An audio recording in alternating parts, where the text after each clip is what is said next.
Hey guys, Spiky Wargamer Nick here with a discussion about Dire Avengers.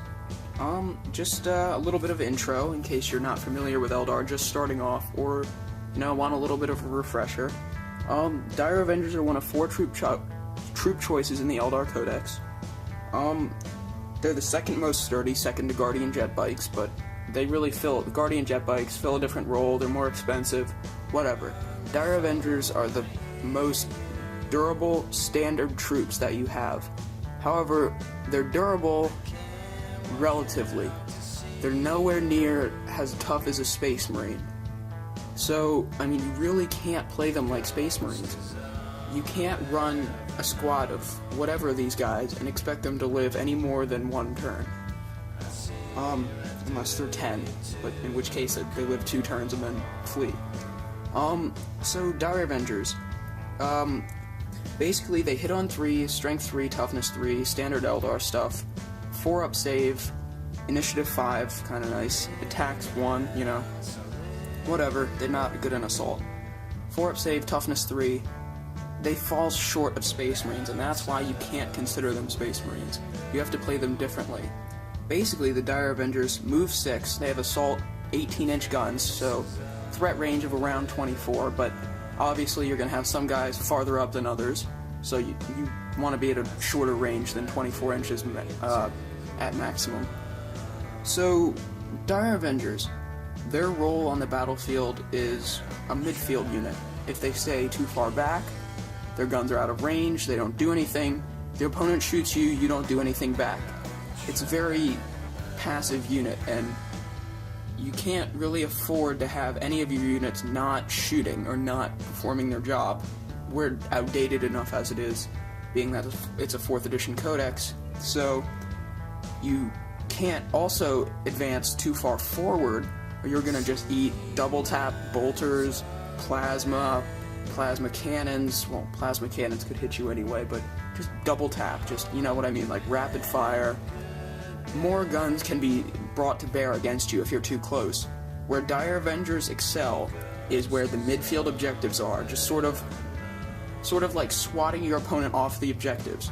Granted, Dire Avengers, they're probably not going to survive the game long enough to take objectives, but what their job is to be a midfield unit, moving and molding to where they need to be on the battlefield during the game.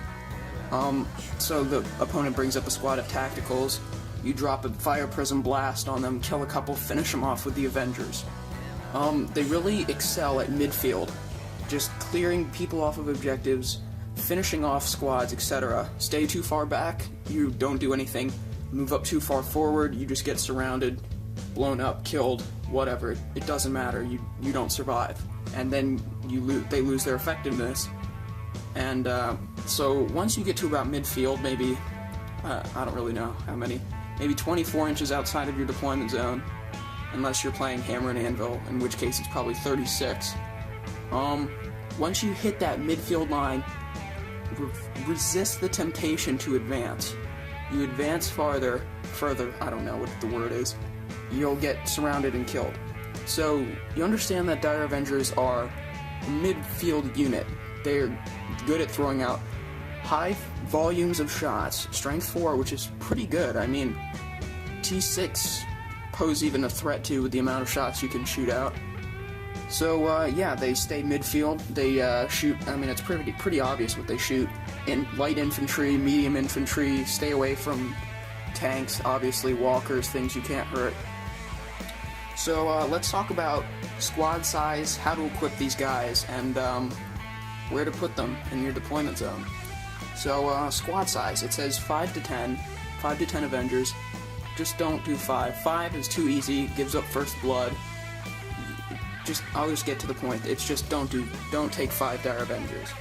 10 Dire Avengers is the ideal number.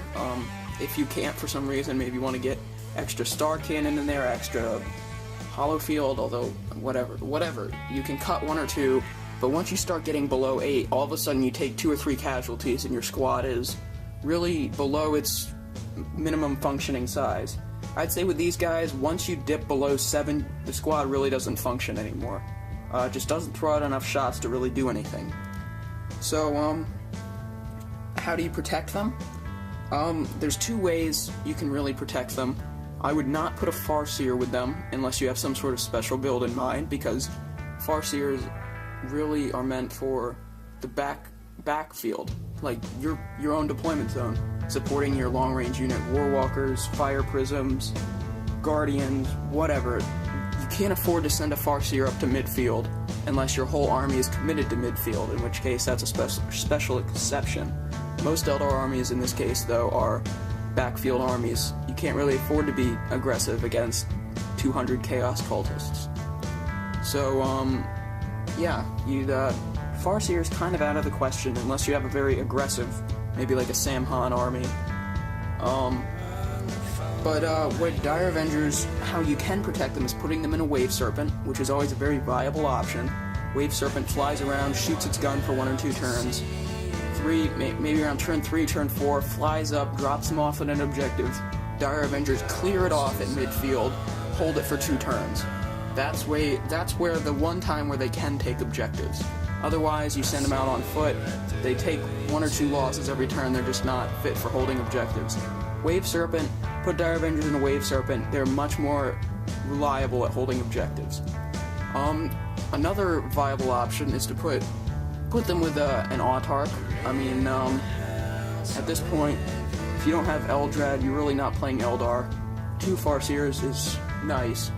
I'd say instead of an Autarch, you could do an Autarch. Autarch probably used better elsewhere, maybe with Fire Dragons, Warp Spiders. Oh geez, the name's slipping me. Striking Scorpion, sorry about that. But you can't forget about the Phoenix Lords. We've got our buddy Azurman here. What I like to do is 10 Dire Avengers, Azurman, put him in a Wave Serpent, fly him up the table, and just cause havoc in the back. Azurman isn't my Warlord, so it's not giving up a Warlord kill. I mean, you really don't have anything to lose with these guys. It's a lot of points, but, you know, it's fun. So that's really how you protect them. If you try to send a squad, even of 10, just running by themselves, it really doesn't take much to kill them. If their Wave Serpent explodes, that's another danger, but, you know, you have to take that risk. So 10, they don't have any other option other than to move protected by something, whether it be a Wave Serpent, character in front, whatever. And the final thing I want to talk about is Exarch configuration. This guy right here, he's a little out of the shot. He's pretty much standard. I mean, you could run this guy. Sorry, he's not painted. He's the Dire Sword Pistol.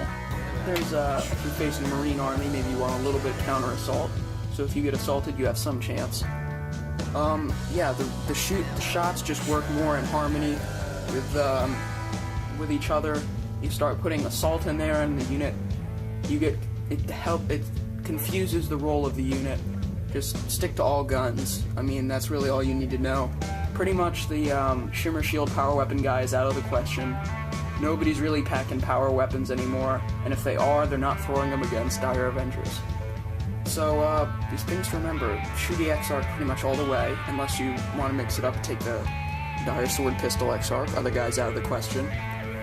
Protect your Dire Avengers. They can't last long in the open. Put them in a Wave Serpent.